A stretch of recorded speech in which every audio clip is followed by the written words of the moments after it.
अस्सलाम वालेकुम। Welcome my dear student on my CK student YouTube channel. Student, आज का हमारा लेक्चर क्लास 9th बायोलॉजी, उसका चैप्टर नंबर 4 है। उसका टॉपिक है सेलुलर स्ट्रक्चर्स एंड फंक्शंस।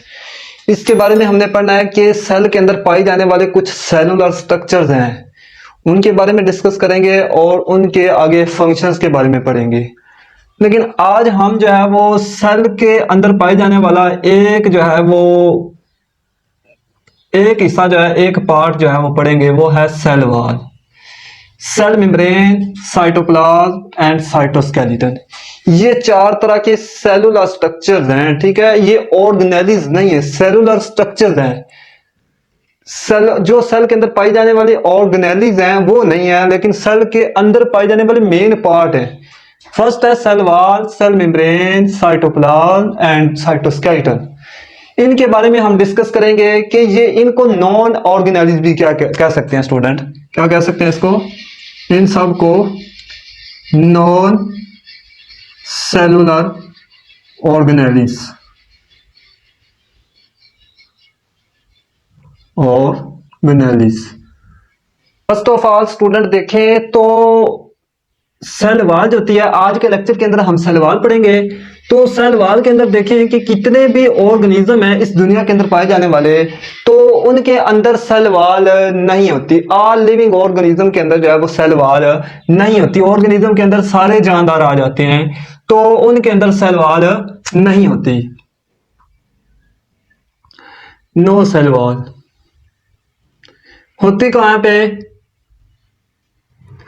आपकी बुक के अंदर लिखा हुआ है कि कुछ प्रोटिस्ट के अंदर पाई जाती है। जो किंगडम प्रोटिस्टा के अंदर जानदार शामिल है, ऑर्गेनिज्म शामिल है, उनके अंदर जो है वो सेल वॉल होती, सेल वॉल नहीं होती। उनके अंदर सॉरी सेल वॉल नहीं होती।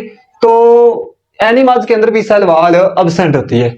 आगे देखें, ये पॉइंट हो गया। आगे देखें, ये non living and strong component, ये एक जो है सेल वॉल जो है ये नॉन लिविंग कंपोनेंट है, यानी जिंदा नहीं है, ठीक है। क्या नहीं है? ये पॉइंट आपने मेनली याद रखना है, ये आगे भी आपके काम आएगा। ये non living and strong component, एक तो नॉन लिविंग है और ऊपर से ये स्ट्रॉन्ग कंपोनेंट है, ठीक है। स्ट्रॉन्ग कंपोनेंट, मजबूत तरह का एक कंपोनेंट है। ये सेल है, क्या है? ये सेल वॉल है, सेल वॉल का है। सेल वॉल का, सेल वॉल जो होती है वो एक non living and strong component है। आगे देखिए, इसकी लोकेशन कहां पे होती है सेल वॉल की? लोकेटेड आउटसाइड, यानी बाहर की तरफ जो तय होता है, आउटर कवरिंग है सबसे बाहर। आउटसाइड, लोकेटेड आउटसाइड, किसके बाहर होता है? ये होती है सेल मेम्ब्रेन के बाहर होती है। किसके बाहर होती है? Cell membrane. ये सेल मेम्ब्रेन के स्टूडेंट जो है वो बाहर होती है, लोकेटेड आउटसाइड। सेल के अंदर जो होती है वो दो तरह की मेम्ब्रेन होती हैं, दो तरह की होती हैं, वो वॉल होती हैं, यानी मेम्ब्रेन भी उनको कह सकते हैं। एक तो होती है सेल वॉल होती है, एक सेल मेम्ब्रेन होती है। तो प्लांट सेल के अंदर दोनों मेम्ब्रेन पाई जाती हैं, सेल वॉल भी पाई जाती है, सेल मेम्ब्रेन। सेल मेम्ब्रेन अंदर की तरफ पाई जाती है, इनसाइड द सेल, जो साइटोप्लाज्म के साथ अटैच होती है, और सेल वॉल जो होती है वो बाहर की तरफ पाई जाती है, ठीक है। इसके अलावा देखिए आगे, इसका फंक्शन क्या होता है? ये शेप देती है। क्या देती है? सेल को शेप देती है, उसको शक्ल देती है। तो एक जो है पॉइंट एक और है स्ट्रेंथ, ये स्ट्रेंथ भी देती है, कुव्वत देती है सेल को। इसके अलावा देखें, प्रोटेक्शन, हिफाजत करती है, ठीक है। मिसालें आपकी, जिस तरह स्टूडेंट आपकी, हमारी और आपकी जो है वो ह्यूमन बीइंग्स की जो होती है वो स्किन होती है, तो वो आउटर कवरिंग है, वो हमारी जो होती है वो प्रोटेक्शन कर रही है। इस तरह सेल के बाहर लगी ये एक जो है वो वाल है, जिसे कहते हैं सेल वाल। तो वो प्रोटेक्शन भी करती है एंड सपोर्ट, और सपोर्ट भी करती है। यानी सेल के अंदर पाए जाने वाला कितना भी मटेरियल है, ये आपका सेल, ये प्लांट सेल है, तो ये वाली मेम्ब्रेन जो है ये सेल मेम्ब्रेन है। इसके बाहर लगी जो है ये है सेल वॉल। इसे क्या कहेंगे? सेल वॉल कहेंगे। सेल के अंदर कितना भी मटेरियल पाया जाता है, ठीक है, न्यूक्लियस वगैरह, इन सब की जो होती है वो प्रोटेक्ट कर रही है, सपोर्ट भी करती है, ठीक है। हर चीज से जो होती है, हर लिहाज से जो होती है वो सपोर्ट कर रही होती है। आउटर कवरिंग वाल है ना, इसीलिए सपोर्ट कर रही है। इसके अलावा देखें तो कंपोजिशन है इसकी। कंपोजिशन ये बनी किस चीज की होती है? सेल वाल की बात करें हम तो सेल वाल बनी किस चीज की होती है? ये केमिकल्स की बनी होती है। किसकी बनी होती है? इसके अंदर जो है केमिकल्स पाए जाते हैं। कौन से मोस्ट केमिकल पाए जाने वाला इसके अंदर जो है वो सेलुलोज होता है। क्या होता है? आम प्लांट्स की बात करें स्टूडेंट तो उनके अंदर मेन केमिकल पाए जाने वाला सेलुलोज। को पूछे सेल वाल किसकी बनी होती है तो सेलुलोज की बनी होती है। किसकी बनी होती है? सेलुलोज की बनी होती है। इसके अलावा देखिए लेयर्स ऑफ सेल वाल, यानी जो ये सेल वाल है इसकी लेयर्स जो होती हैं वो कितनी तरह की होती है? ये सेल वाल इसकी लेयर्स की बात करें तो फर्स्ट पे होती है प्राइमरी एंड सेकंड पे होती है सेकेंडरी वाल। ये दो तरह की लेयर्स हैं। तो ये देखिए सारे सेल्स के अंदर जो है वो प्राइमरी एंड सेकेंडरी वाल नहीं होती। जो प्लांट्स के खास तरह के सेल होते हैं जो प्लांट्स को जो है वो सपोर्ट करते हैं, यानी जिस तरह आपकी बुक के अंदर दिया गया है फॉर एग्जांपल जाइलम सेल जो आप प्लांट्स को जो है वो खड़ा करने में मदद देती हैं। जड़ों वाले सेल्स होती हैं, रूट्स वाले सेल्स होते हैं, वो उनको सपोर्ट कर रहे होते हैं।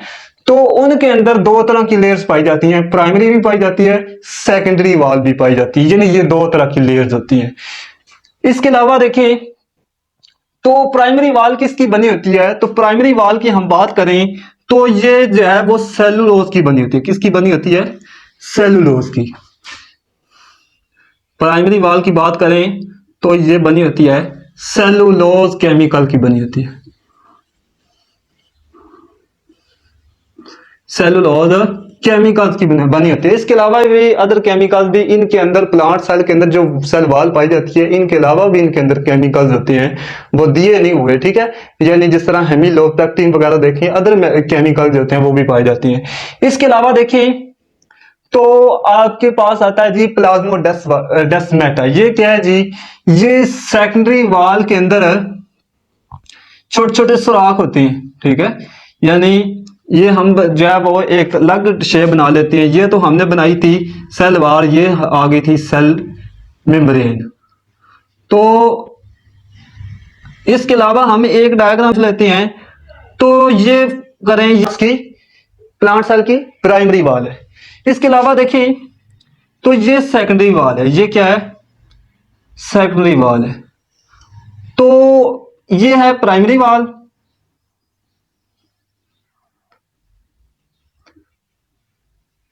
और ये देखें ये है ये वाली लेयर जो बाहर वाली है प्राइमरी लेयर है, जो अंदर वाली है ये सेकेंडरी वाल है। क्या है?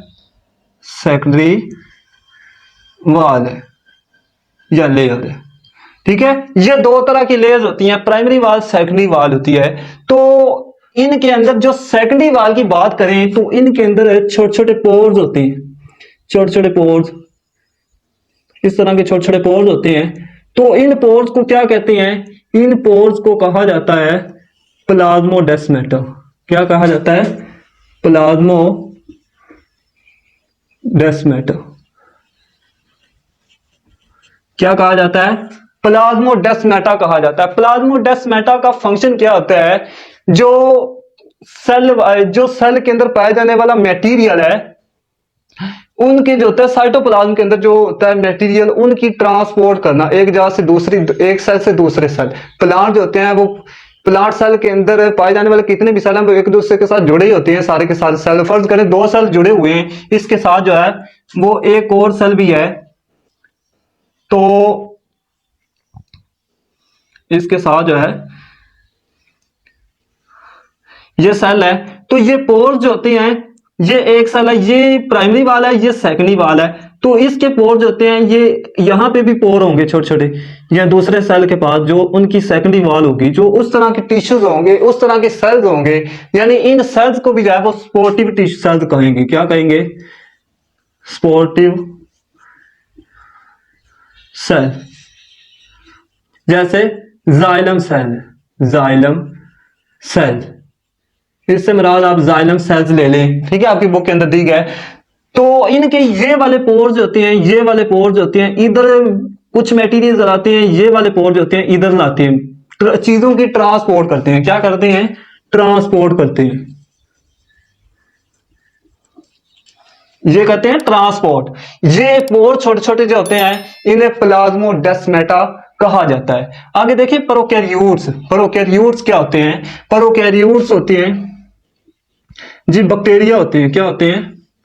बैक्टीरिया जो यूनिसेलुलर जानदार है। ठीक है, इनकी सेल वॉल होती है वो किस चीज की बनी होती है? इनकी सेल वॉल बनी होती है peptidoglycan. Peptidoglycan. Peptide mean amino acids, glycan mean sugars plus sugar. ये कॉम्बिनेशन होता है peptidoglycan, amino acids plus sugar. दो चीजों से मिलकर जो होता है वो पेप्टाइडोग्लाइकेन बनता है। पेप्टाइडोग्लाइकेन से क्या बनता है जी? बैक्टीरिया की सेल वॉल बनती है। क्या बनती है? बैक्टीरिया की सेल वॉल बनती है। ठीक है, सेल वॉल। इसके अलावा देखें तो इसके अलावा दिया गया है कि फंजाई एंड मैनी प्रोटिस्ट्स हैं। और पहले हमने बात की है कि कुछ एनिमल्स के अंदर, कुछ प्रोटिस्ट के अंदर जो है वो जो एनिमल्स के अंदर शामिल है उनके अंदर सेल वॉल नहीं होती, बाकी प्लांट सेल के अंदर जो है वो सेल वॉल होती है। इसके अलावा हमने बात की करनी है कि fungi and many protist, fungi और जो प्रोटिस्ट प्लांट्स के अंदर शामिल है। ठीक है, किंगडम प्रोटिस्टा के अंदर आपने पढ़ा है कि प्रोटिस्ट जो होती हैं वो यूनिसेलुलर, जो वो प्लांट्स भी हो सकते हैं और एनिमल्स भी हो सकते हैं। लेकिन अब हम प्लांट्स की बात करने जा रहे हैं। जो प्रोटिस्ट प्लांट्स के अंदर शामिल हैं वो कुछ प्रोटिस्ट, ठीक है। और इसके अलावा जो फंजाई जो होते हैं उनकी सेल वॉल किससे बनी होती है? उनकी सेल वॉल किससे बनी होती है? फंजाई एंड प्रोटिस्ट, इनकी सेल वॉल के अंदर जो है वो सेलुलोज नहीं होता। क्या नहीं होता? सेलुलोज नहीं होता। इनकी सेल वॉल जो होती है वो बनी होती है काइटिन की बनी होती है, काइटिन। ठीक है, यानी इसके अंदर भी फंजाई की सेल वॉल काइटिन की बनी होती है। जो प्रोटिस्ट की सेल वॉल है वो अदर केमिकल्स की बनी होती है। ठीक है, यानी एग्जांपल दी है कि आप फंजाई की सेल वॉल आपने याद रखना है कि काइटिन की बनी होती है। किसकी बनी होती है? काइटिन की बनी होती है। इसके अलावा बैक्टीरिया की सेल वॉल आपने पढ़ ली कि वो पेप्टाइडोग्लाइकेन की बनी होती है। और ये था आज का लेक्चर। कोई क्वेश्चन हो आपका तो आप पूछ सकते हैं।